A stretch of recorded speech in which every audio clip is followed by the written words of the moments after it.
भविष्य के साम्राज्य मस्तिष्क के साम्राज्य होंगे। मेरी एक अंतर्राष्ट्रीय संबंध पे जो किताब है, मैंने लिखा है भारत अंतर्राष्ट्रीय संबंध एक समसामयिक विवेचन। ये 2000 में कोरोना के टाइम में 2021 में आई थी ये किताब। तो उसमें हमने पहली लाइन लिखा है, जो आमुख लिखते हैं, जो थोड़े लेखक जो अपने उद्वेग लिखता है, तो हमने लिखा था कि आने वाली दुनिया को लोग इस आधार पे नहीं आंकेंगे, जैसे आने वाला समाज जो है, मेरा कहने का जो भाव है कि इस आधार पे नहीं आंका जाएगा कि आपके पास कार कितनी है, प्लॉट कितने हैं, मकान कितना है, आपकी पूंजी कितनी है। आने वाला समय में लोग इस आधार पर आपकी योग्यता का आकलन नहीं करेंगे, बल्कि आपकी योग्यता का आकलन इस आधार पर करेंगे कि आपके पास ज्ञान की पूंजी कितनी है। और ज्ञान की पूंजी का मतलब होता है कि मस्तिष्क का साम्राज्य। आप समझ गए ना बात को?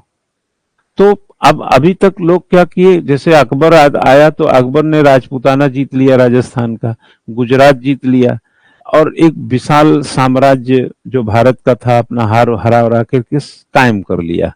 तो हम उसको विशाल साम्राज्य के लिए जानते हैं। तो भविष्य में लेकिन ये साम्राज्य को स्वीकृति नहीं है।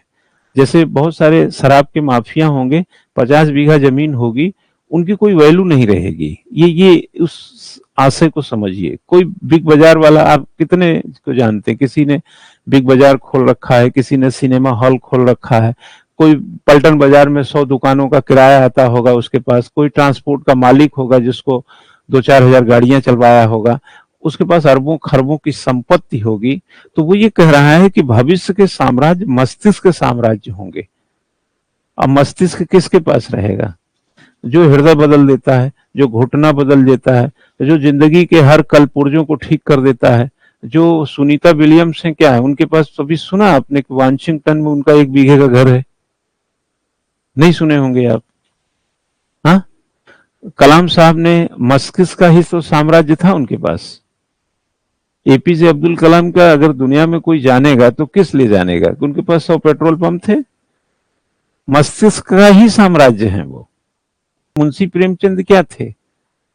वो भविष्य के साम्राज्य है। रामधारी दिनकर क्या है? भविष्य के साम्राज्य है। ये न्यूटन क्या है? भविष्य के ही साम्राज्य है। तो उनकी उस दुनिया में, उस दौर में जो उनकी परिभाषा थी, वो तो साथ साथ पैरेलल है। लेकिन अब आने वाला दुनिया इतना ज्यादा पढ़ा लिखा, होशियार, चौकन्ना, समझदार होगा कि लोग ज्ञान की पूंजी नहीं होगा तो बाकी पूंजी को लोग बहुत ज्यादा आपको अहमियत देने के लिए तैयार नहीं होंगे। तो भविष्य का साम्राज्य मस्तिष्क के साम्राज्य होंगे।